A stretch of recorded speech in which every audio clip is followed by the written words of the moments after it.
Gusti adawo yen kita sami kinen kadyoli ingkang amadani supaya saben wong padang ing ati wa angluhurake yang suci.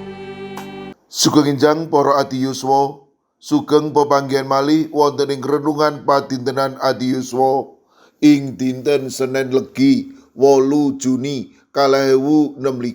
Sumangga dinten punika kita nampeni jejer aku iso apa? Aku iso apa? Para adi yuswa, nalika kita dipun ajak kangge ngladosi pasamuan, asring kita ngitang kesagetan diri kita, punapa yuswa lan kawibawan kita sampun cekap kangge lelados, punapa ilmu kita sampun cekap kangge mangsuli saben pitaken. Milanipun lajeng tumus mangu-mangu lan raos boten saged. Kamangka inti saking peladosan punika sanes kesagetan lan kasampurnan diri kita. Nanging kangge sinten kita nindakaken peladosan punika? Sasampunipun Gusti Allah ngendika dhateng Ayub bab kawigatosanipun jagat raya, Gusti Allah nantang budi lan kekiyataning manungsa ingkang sarwi winates. Apa marga saka printahira manuk beri iku anggone banjur mumbul lan nyusuh ing panggonan kang dhuwur? Pitakenan-pitakenan punika dipun dawuhaken Gusti Allah kagem nedahaken pangwosipun ingkang langkungi sedaya pamanggih lan kendalinipun manungsa. Pungkasanipun Ayub mboten gadah pilihan sanes kejawi mendel lan ngadhapaken diri wonten ing ngarsanipun Gusti. Ayub 3:9 ayat 3:7 ngendika, saestu kawula punika asor sanget, kawula badhe ngaturaken wangsulan punapa dhateng paduka. Cangkem kawula tutupi kalawan tangan. Para adi yuswa, wulan kesaksian pelayanan ingkang kita pengeti ing wulan Juni punika ngajak kita nulodo Ayub supados kita andhap asor wonten ing ngarsanipun Gusti Allah. Anggen kita nglampahi timbalan kita, fokus kita sanes sae punapa mbotenipun kita ngladosi, nanging fokus dumateng Gusti Allah ingkang kita ladosi. Nalika kita rumaos bilih kita namung awu wonten ing ngarsanipun Gusti Allah, saestu punika kesadaran ingkang sae. Ananging sampun ngantos kita kendel wonten ing kesadaran punika kemawon. Kesadaran punika kedah kita ginakaken kangge mageri diri bilih kita saged lelati punika namung karana kekiyatan saking Gusti. Punika dasar saking peladosan Kristen. Sumangga kita pasrah dumateng Gusti, kita setya lelados kadimana ingkang andhap asor, amargi wonten ing karingkihan kita kamulyanipun Gusti sumunar ing gesang kita. Amin. Sumangga kita ndedonga. Matur nuwun Gusti, lumantar dinten kesaksian pelayanan kawula paduka emutaken kados pundi kawula kedah lelados lan kados pundi kawula kedah nindakaken paseksi sedaya punika namung kangge kamulyanipun paduka. Paduka berkahi para adi yuswa dalasan anak putu kawula ing pundiya papan. Monggo paduka ingkang reksa, paduka ingkang mitulungi, paduka ugi ingkang berkahi. Mirunggan kala pasrahaken Ibu Dalhar wilayah gangsal GKJ Magelang ingkang dasak mangke nembe mondok ing griya sakit. Kawula pitados paduka boten nigakaken malah kepara paduka enggal maringi wetahing kesarasan. Kala pasrahaken Ibu Sunarti warga GKJ Salaman kawula pitados paduka ugi badhe tansah paring kegiatan malah keporo bagas kesarasan ingkang wetah. Kawula pasrahaken Eyang Sarwito GKJ Ngalian. Monggo Gusti paduka ingkang makarya matemah Eyang Sarwito menika ingkang nampi wetahing kesarasan. Kawula ugi masrahaken Ibu Rati Ningsih GKJ Ungaran sawetawis sedherek kawula ing GKJ Gondang Winangun.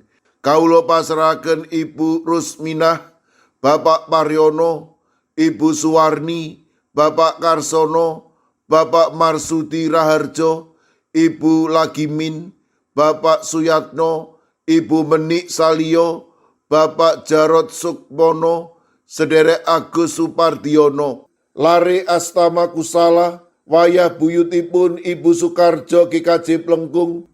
Kawula pasrahaken Bapak Daniel Agus Suwarso ing GKJ Banyumanik, Ibu Wardoyo GKJ Pugeran, sawetawis sedherek kawula ing GKJ Magelang. Kawula pasrahaken Bapak Joko Umboro, Pinisepuh Dwi Murwanto, Ibu Bambang HN, Bapak Suparmin, Ibu Kaeksi Wilayah Sekawan, Ibu Sri Winanti, Mbak Cilik, Bapak Wiharto, lan ugi Ibu Mariati, Bapak Mangku, Ibu Pratiwi wonten ing pamulihan. Kawula ugi masrahaken Ibu Danu Sutardi GKJ Wedi, sawetawis sedherek kawula ing GKJ Sukorejo ingkang nembe nandhang sakit, Bapak Sobri Pranoto, Bapak Roger Antoni DL, Bapak Kadaryanto, Bapak Samuel, Ibu Tumini, Ibu Susmi, Ibu Sukarmi, Bapak Untung Basuki, Bapak Adityo, Bapak Winoto.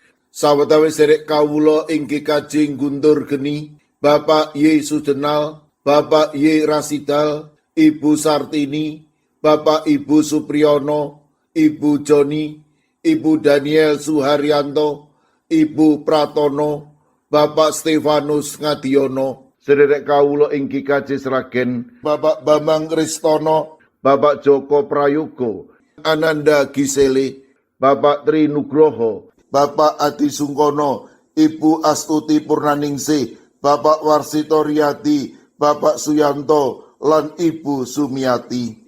Mekaten ugi Ibu Kristina Sri Suparwanti Ningsih ing Gunung Kidul. Kawula pasrahaken sedherek kawula ing GKJ Wonocatur, Ibu Daniel, Bapak Ujianto, sedherek kawula ing GKJ Kabluk, Ibu Suwarti, Bapak Darmo, sedherek Susi Artowati, Bapak Edi Mursetyo, Bapak Yosua Jimmy Paningsang. Kawula pasrahaken sedherek kawula ing Pugeran, Bapak Minto Taruno, Bapak Sugiri, Bapak Rakino.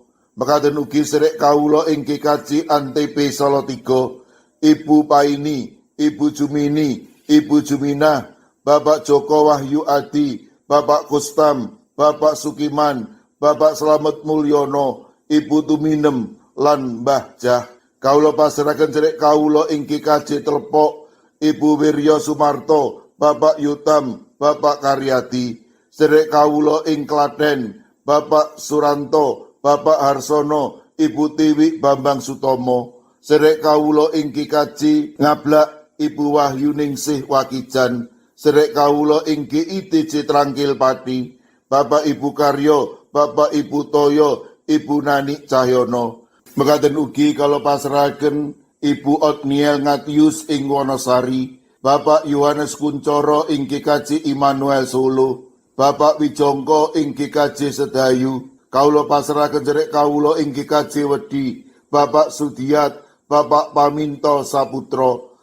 Ing GKJ Mijen, kawula pasrahaken Ibu Purwaningsih Sunaryo, Ibu Elizabeth Indarwati, Bapak Moses Taji, Ibu Budiman Bultom.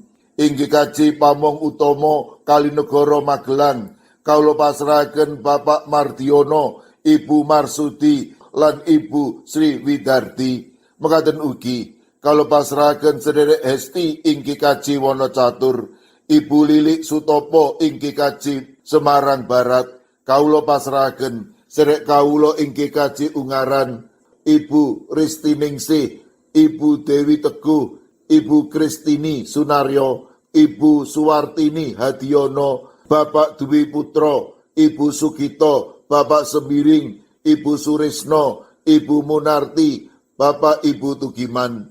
Kaulo pasrahaken Bapak Yohanes Mudadi ing GKJ Tuban. Kaulo pasrahaken sedherek kawula ing GKJ Wonosobo, Bapak Yusuf Sunaryo, sedherek kawula ing GKJ Gondang Winangun, Ibu Lasiem. Duh Gusti, kawula pasrahaken sinten kemawon ingkang wedal sak mangke nembe nandang sakit lan ing pemulihan. Para adiyuswa ing pundiya papan, monggo paduka ingkang reksa, paduka ingkang mitulungi, matemah sedayanipun menika paduka kiyataken lan paduka paringi bagas kesarasan ingkang wetah. Kawula pasrahaken sedaya pandonga pasambat kawula wonten ing asta paduka Gusti kawula Yesus Kristus. Amin. Sumangga para adiyuswa kita tutup pepanggihan kita renungan padintenan adiyuswa kanthi ngrepekaken kidung. Sumangga.